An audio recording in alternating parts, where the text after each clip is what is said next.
A voice silenced, the world of American politics was left reeling as news spread of the sudden and tragic loss of Charlie Kirk, a figure whose influence had reached far beyond the boundaries of his own movement.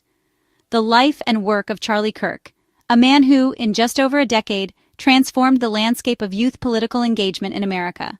Charlie Kirk, founder and president of Turning Point USA, became a leading force in the American conservative movement by age 31.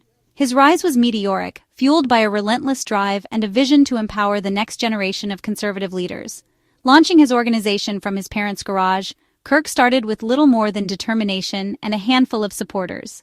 He aimed to energize young conservatives on college campuses nationwide, believing that the future of the country depended on the voices of its youth. Kirk's message championed free markets, limited government, and traditional American values. Through countless media appearances, interviews, and speeches, he became a prominent media figure and a key youth mobilizer for the Republican Party, inspiring thousands to get involved in politics for the first time. His events, often controversial, drew both passionate supporters and fierce critics who accused him of stoking division. Debates and protests followed him from campus to campus, making him a lightning rod for the culture wars playing out across America.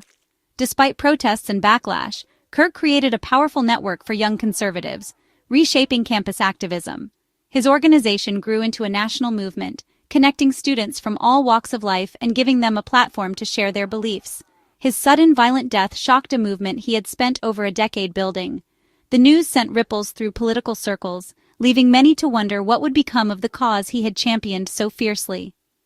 On September 10, 2025, Kirk began his American comeback tour at Utah Valley University, standing as the face of a new generation of conservative leadership.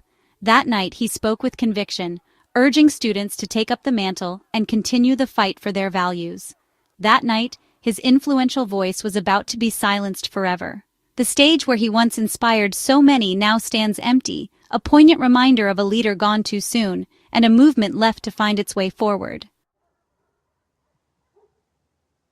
Tragedy at twilight. An ordinary evening at Utah Valley University was about to become a moment seared into the nation's memory.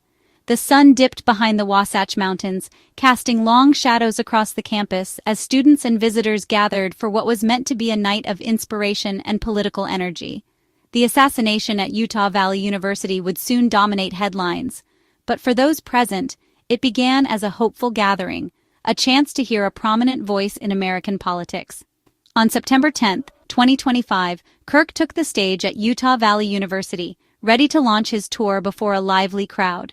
The amphitheater buzzed with anticipation, supporters, students, and media all eager to witness the kickoff of a campaign that promised to shape the coming year.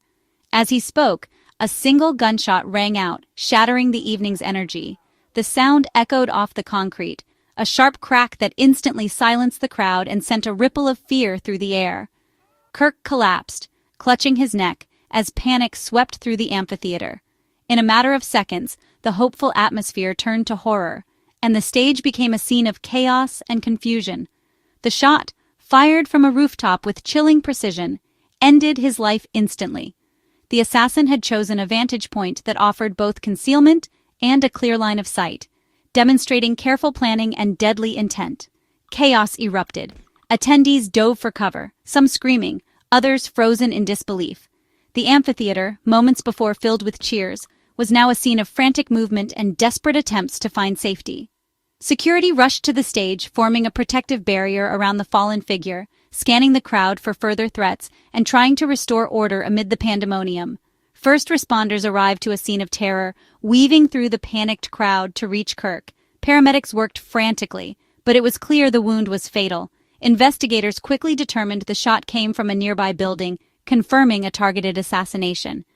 Evidence at the scene pointed to a meticulously planned attack, not a random act of violence. The killer had waited for the perfect moment, turning a political rally into a national tragedy. The microphone, still on, echoed with the stunned silence of a crowd grappling with the unthinkable. Kirk's death sent shockwaves through the country, exposing the vulnerability of public figures in a deeply divided America. News outlets interrupted programming, and the nation watched in disbelief as details emerged. The event's festive atmosphere was replaced by horror and disbelief. What began as a celebration of democracy ended in tragedy, leaving attendees traumatized and the nation in mourning. The assassination was not random. It was a deliberate act meant to send a message. The campus, once a place of learning and debate, was now cordoned off as a crime scene. In an instant, the nation lost one of its most prominent and polarizing political voices. Vigils sprang up across the country, as supporters and critics alike grappled with the implications of the attack.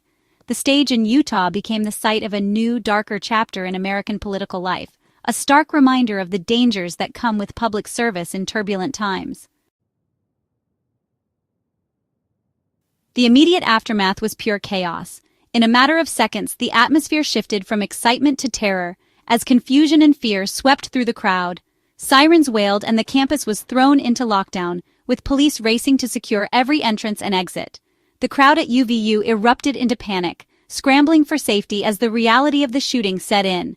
Students and faculty ran in every direction, some ducking behind benches, others desperately searching for friends. Law enforcement immediately secured the area, guiding terrified attendees to shelter and locking down the campus. Officers shouted instructions, their voices cutting through the chaos as they tried to restore order.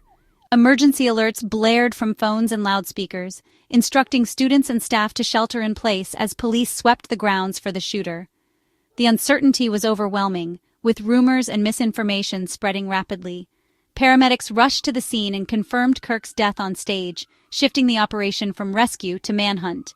The gravity of the situation became painfully clear to everyone present.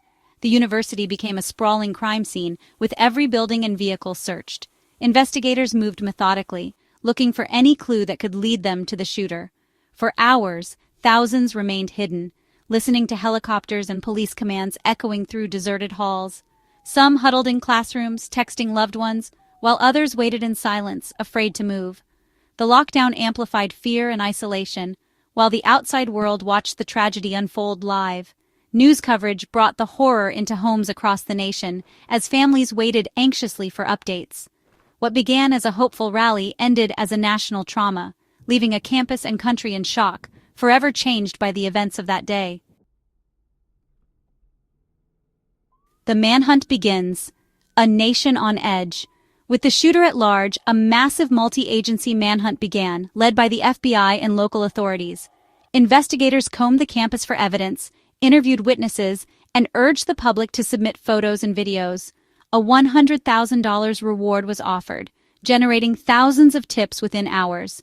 The calculated nature of the assassination heightened national anxiety as law enforcement raced to find the killer. Political leaders condemned the attack, but the event exposed the raw divisions in American politics. The manhunt was about more than justice. It was about restoring a shaken sense of security.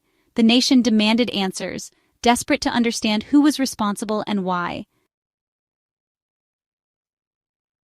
The first major breakthrough came from campus surveillance cameras.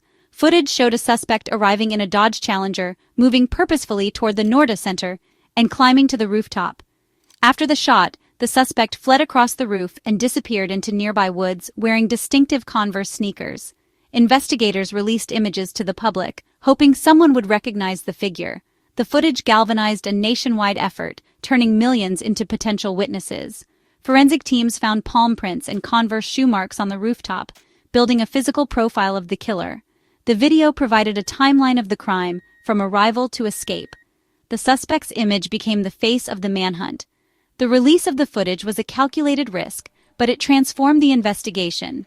The ghost on camera was finally becoming real. As the public studied surveillance images, investigators followed a digital trail.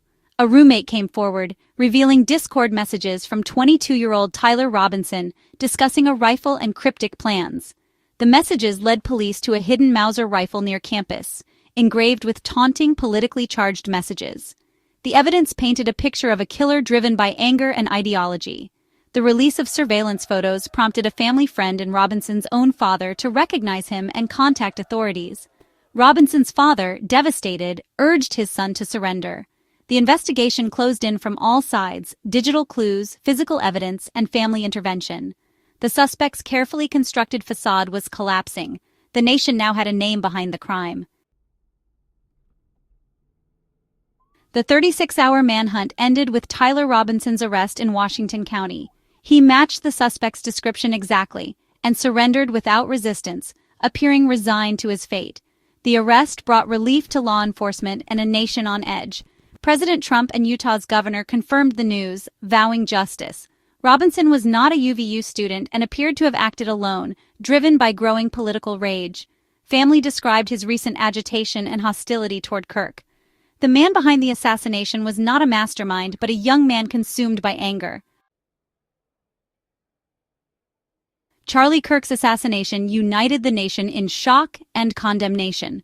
Leaders from both parties denounced the violence, calling it an attack on democracy itself. President Trump mourned Kirk as a patriot, while Democrats joined in rejecting political violence. Memorials appeared at Turning Point USA as supporters grieved a fallen leader. International leaders expressed horror, recognizing the global threat of political extremism. For a brief moment, Americans set aside differences to mourn the loss and defend democratic principles. The arrest ended the manhunt, but began a deeper reckoning. Kirk's assassination was the culmination of rising political hostility in America. The tragedy forced the nation to confront the real-world consequences of toxic rhetoric and dehumanization. The killer's taunting messages showed how political labels can become pretexts for violence. Healing will require a collective commitment to civility and respect across all parties and platforms. The story of Charlie Kirk's death is a warning about the fragility of democracy. America must decide whether to pull back from the brink or risk further descent into violence.